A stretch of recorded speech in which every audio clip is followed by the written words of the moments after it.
Audio Jungle.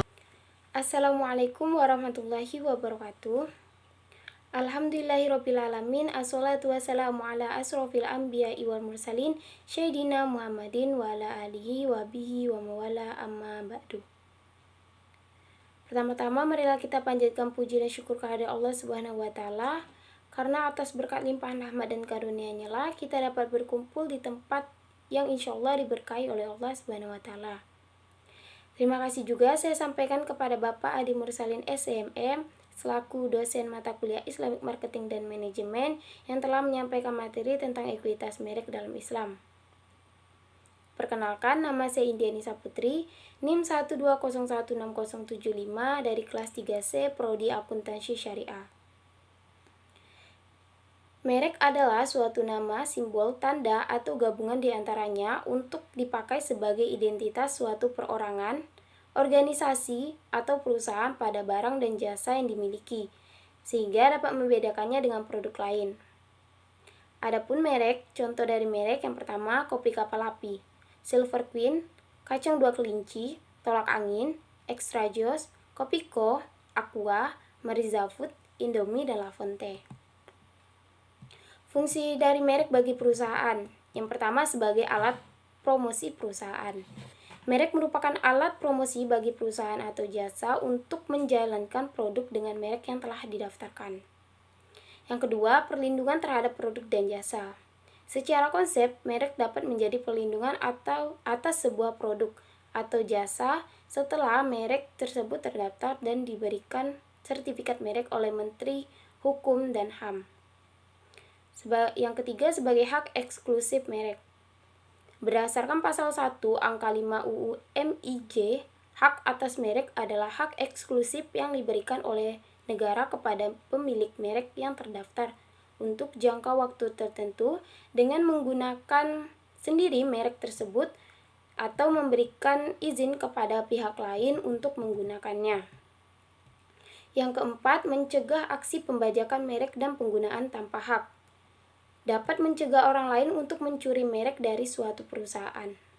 Dan yang terakhir, sebagai pembeda dengan produk perusahaan lain. Merek bermanfaat sebagai penanda suatu barang atau jasa untuk membedakannya dengan barang atau jasa yang lain. Manfaat lain dari merek adalah sebagai representasi atas reputasi produknya dan penghasil dari produk, barang, atau jasa yang dimaksud. Apa yang dimaksud dengan brand equity? Brand equity atau ekuitas merek adalah berbagai aset dan juga keterpercayaan merek yang berhubungan dengan suatu brand tertentu, baik itu nama maupun simbol, yang mampu mengubah nilai yang diberikan atas suatu produk, barang, atau jasa, baik itu pihak pemasar maupun dari pihak pelanggan. Ekuitas merek berbasis pelanggan. Ekuitas merek berbasis pelanggan adalah pengaruh diferensial yang dimiliki konsumen atas pengetahuan merek terhadap pemasaran merek tersebut. Ada 3 bahan kunci merek berbasis pelanggan. Yang pertama, ekuitas merek timbul akibat perbedaan respon konsumen. Jika tidak ada perbedaan, maka pada intinya produk nama mereka merupakan suatu komoditas atau versi generik dan dari produk. Persaingan kemungkinan timbul dari harga. Yang kedua, perbedaan respon adalah akibat pengetahuan konsumen tentang merek. Pengetahuan merek atau brand knowledge terdiri atas semua pikiran, perasaan, citra, pengalaman, keyakinan, dan lain-lain yang berhubungan dengan merek. Dan yang ketiga, diferensial dari konsumen yang berbentuk ekuitas merek tercermin dalam persepsi, preferensiasi, dan perilaku yang berhubungan dengan semua aspek pemasaran merek. Merek yang lebih kuat menghasilkan pendapatan yang lebih besar. Terdapat beberapa manfaat kunci dari ekuitas merek. Yang pertama, memperbaiki persepsi kinerja produk. Yang kedua, loyalitas lebih besar. Yang ketiga, tidak terlalu rentan terhadap tindakan pemasaran kompetitif. Yang keempat, tidak terlalu rentan terhadap krisis pemasaran. Yang kelima, margin yang lebih besar. Yang keenam, respon konsumen yang lebih tidak elastis terhadap peningkatan harga. Yang ketujuh, respon konsumen yang lebih elastis terhadap penurunan harga. Yang kedelapan, kerjasama dan dukungan dagang yang lebih besar. Yang kesembilan, efektivitas komunikasi pemasarannya meningkat. Yang kesepuluh, kemungkinan peluang lisensi. Dan yang terakhir, peluang peluasan merek tambahan. Ekuitas merek yang tinggi dapat memberikan sejumlah keunggulan kompetitif. Di antaranya, perusahaan akan meningkatkan penurunan biaya pemasaran karena tingkat kesadaran konsumen dan loyalitas konsumennya yang tinggi. Lalu, perusahaan akan memiliki tujuan dagang dalam berunding dengan para distributor dan pengecer karena ada maksud untuk menjual merek tersebut. Perusahaan dapat mematok harga yang lebih tinggi dibandingkan para pesaing karena merek itu mempunyai mutu yang tinggi. Dan perusahaan dapat dengan mudah meluncurkan peluasan merek karena nama merek mempunyai kredibilitas yang tinggi. Merek yang bervariasi dalam hal kekuatan dan nilai yang dimiliki di pasar. Ada beberapa tingkat respon konsumen terhadap suatu merek. Yang pertama, merek yang tidak dikenal oleh sebagian pembeli di pasar. Yang kedua, merek yang pembelinya memiliki tingkat kesadaran merek atau brand awareness yang tinggi. Yang ketiga, merek yang memiliki tingkat penerimaan merek. Yang keempat, merek yang menikmati tingkat preferensi merek atau brand preference yang tinggi. Yang kelima, merek yang memiliki kesetiaan merek atau brand loyalty yang tinggi. Bagaimana cara membangun ekuitas merek? Yang pertama, pilihlah awal untuk elemen atau identitas merek yang membentuk merek. Nama merek, URL, logo, lambang, karakter, juru bicara, slogan, lagu, kemasan, dan papan iklan. Yang kedua, produk dan jasa serta semua kegiatan pemasaran dan program pemasaran mendukung yang menyertainya. Yang terakhir, asosiasi lain yang diberikan secara tidak langsung ke merek dengan menghubungkan merek tersebut dengan berbagai entitas lain, baik itu orang, tempat, atau barang. Bagaimana brand equity dalam kajian syariah?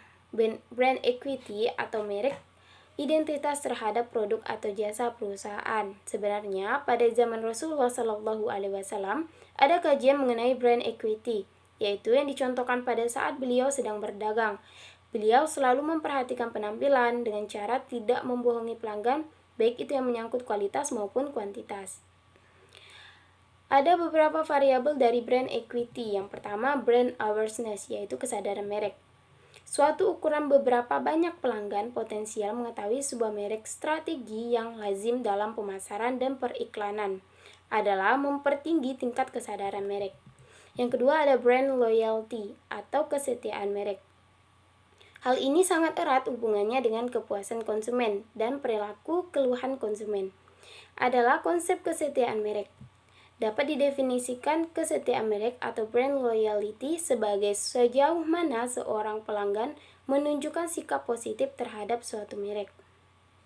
Lalu ada brand association atau asosiasi merek, merupakan persepsi dan citra yang dikaitkan oleh orang dengan merek tertentu. Patut dicatat bahwa asosiasi merek ini dapat pula negatif. Hal ini dapat mengurangi atau memotong ekuitas sebuah merek. Lalu yang keempat, perceived quality atau persepsi quality.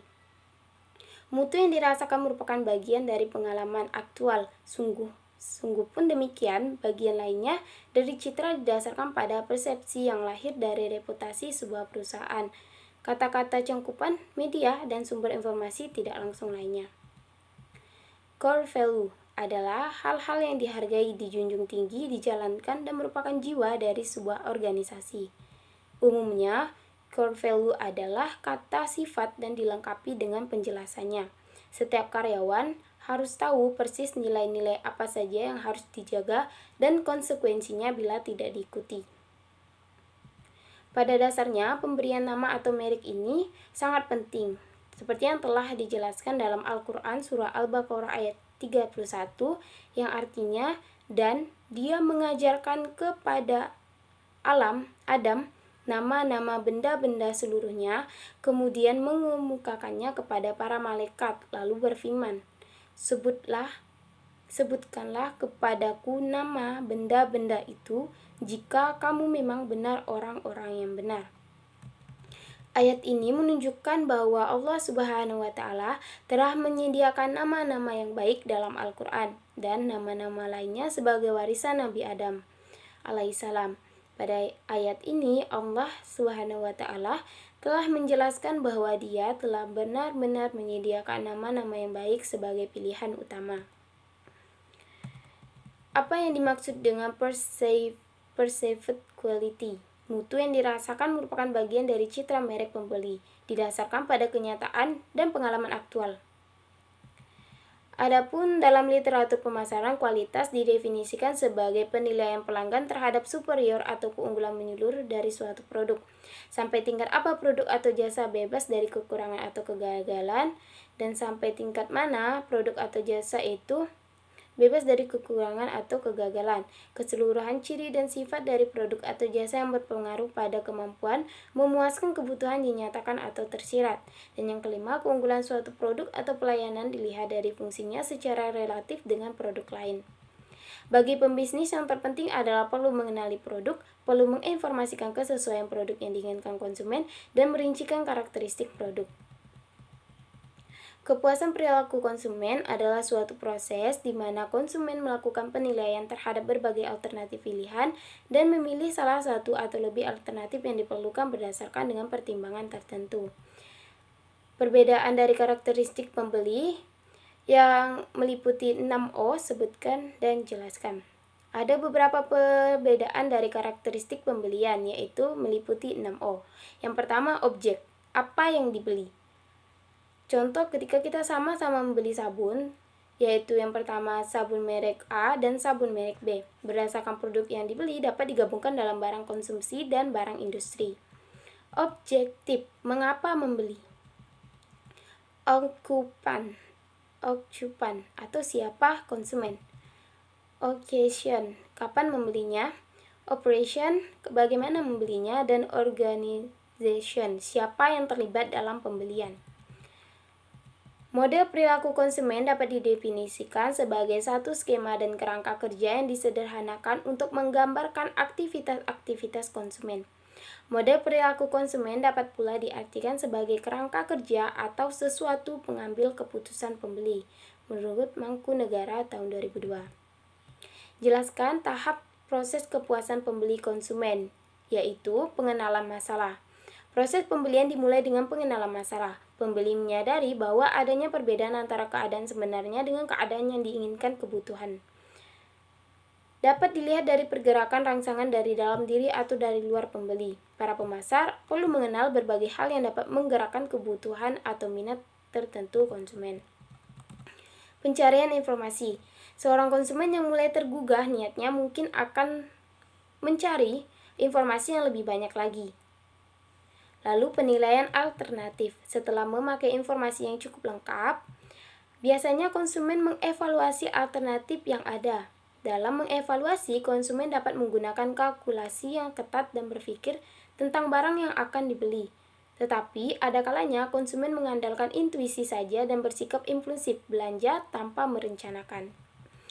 Lalu keputusan pembeli menyebabkan konsumen membentuk pilihan di antara beberapa merek yang tergabung dalam beberapa pilihan. Konsumen mungkin juga membentuk maksud untuk membeli dan cenderung membeli merek yang disukainya.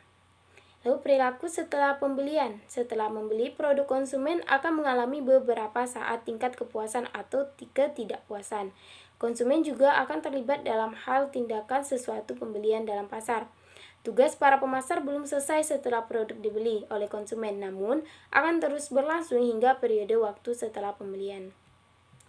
Faktor-faktor yang mempengaruhi pembelian konsumen yaitu faktor kebudayaan.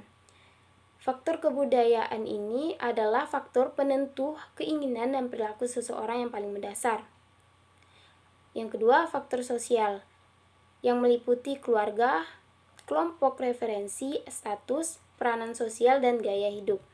Yang ketiga, faktor individu yang meliputi motivasi, motif yang ada pada seseorang yang akan mewujudkan tingkah laku yang diarahkan pada tujuan untuk mencapai kepuasan. Nilai, kemampuan suatu produk untuk memberikan kepuasan. Persepsi atau pengamatan adalah proses di mana manusia menyadari dan menginterpretasikan aspek lingkungannya. Belajar, menggambarkan perubahan dalam perilaku seseorang individu yang bersumber pada pengalaman. Kepercayaan adalah gagasan deskriptif yang dianut seseorang tentang sesuatu. Sikap menggambarkan penilaian kognitif yang baik maupun yang tidak baik. Kepribadian adalah organisasi dari faktor-faktor biologis, psikologis, dan sosiologi yang mendasari perilaku individu. Citra diri menggambarkan hubungan antara citra diri konsumen dengan merek, citra perusahaan, dan sebagainya. Hanya itu yang dapat saya sampaikan, lebih dan kurangnya mohon dimaafkan. Saya akhiri, wabillahi taufik wal hidayah. Wassalamualaikum warahmatullahi wabarakatuh.